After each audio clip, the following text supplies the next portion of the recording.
The actor and writer Andrew Sachs perhaps said it best, that death is more universal than life.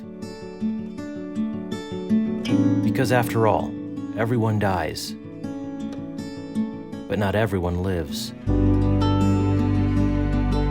There's another phrase in Latin that goes back even further in time, a phrase that appears throughout many cultures in many forms of artistic expression. Memento Mori. Remember that one day you will die. Remember to live.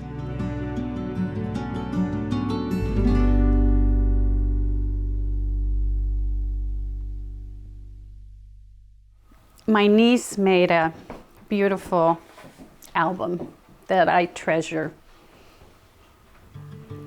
And it's just pictures of Jack through his life. And it's just so beautifully done. And it's nice to have, pictures, real pictures. And it just captures him at all of his ages and his friends and different things. He was just had the best life. Oh my gosh, the best life. Just the best life. And he loved his life. He was so fun. Jack was truly, and everybody says this, he was the heart and soul of our family. He had tons of friends. He had a special love for people who suffered and for people who were poor. Jack was a peacemaker, ultimately. He got along, he could bring people together. He was the heart and soul of our family, and we would be always at the dinner table having different views, and he would just listen to everybody.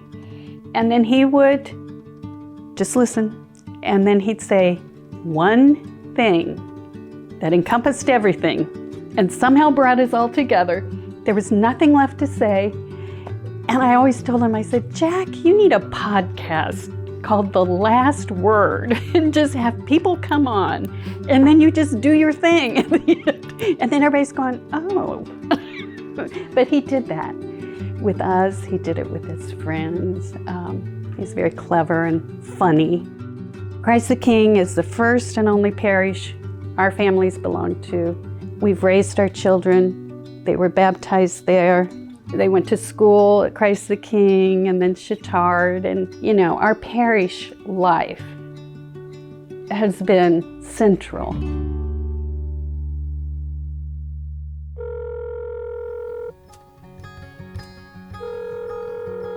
I got a call on my cell phone, and he said, are you the father of John David Shockley? And I said, yeah, Jack Shockley's my son.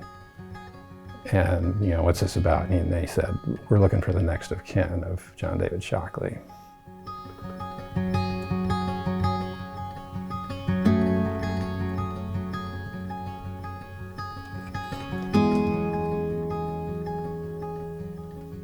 He was, wrong place at the wrong time. There's a million ways that the paths of those two people don't cross in that moment, and only one way that they do.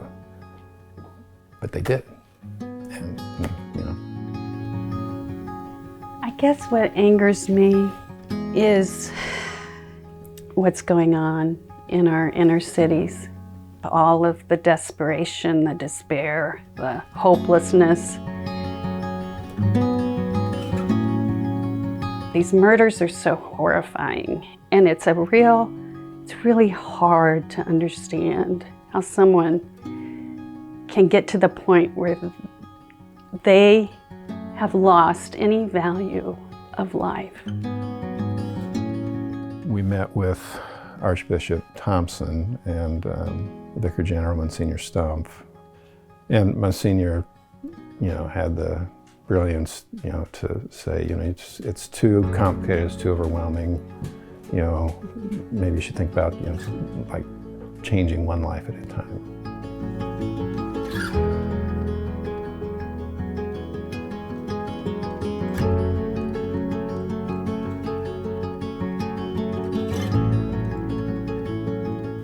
And so the mission of the Warriors for Peace is to promote peaceful change one life at a time. The Warriors idea came about because when we were burying Jack, we couldn't do it. We could not do it. And I said, okay, need some warriors here. And that's how kind of the Warriors thing came about. They became warriors and we were able to bury you.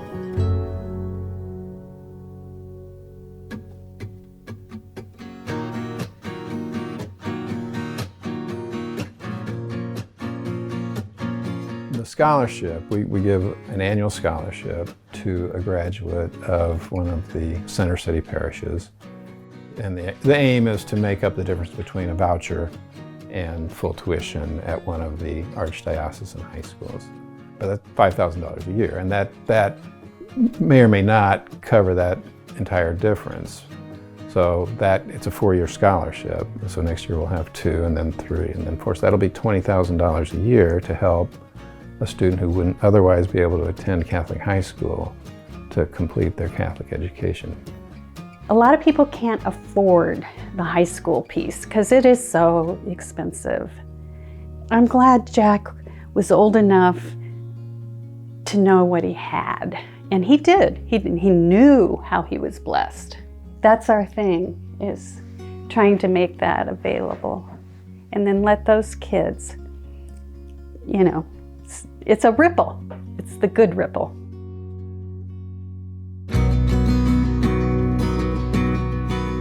First scholarship to a young woman who graduated from Central Catholic, is now going to Roncalli.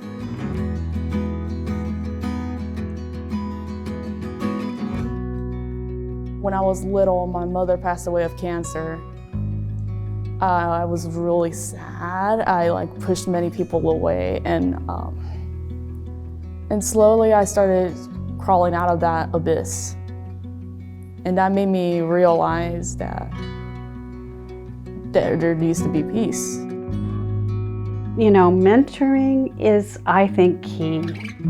We made it a part of our scholarship, and Grace, who has worked with disadvantaged kids for years and years, she's kind of going first, and she will lead the way. She and Soshi have made a very good friendship.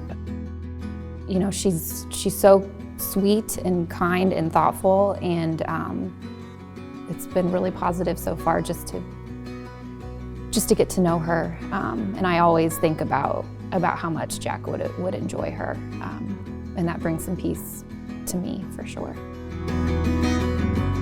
We're trying to have an effect in the communities that are most affected by gun violence. We're trying to do things one at a time, but there's a lot of things that can be done through those schools that can be, a lot of kids at a time. This has nothing to do with us. It's all about Jack. I mean, it is. This is all about Jack and the way he lived his life. We found a necklace. His roommate found it in his room.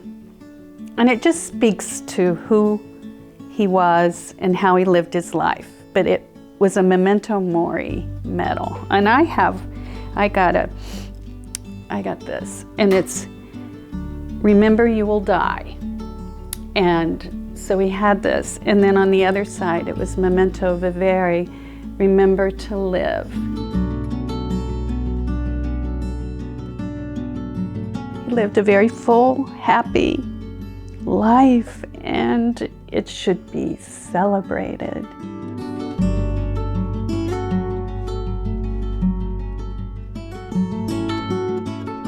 Philosophers, writers, and poets have all tried to convey the meaning of Memento Mori through the ages.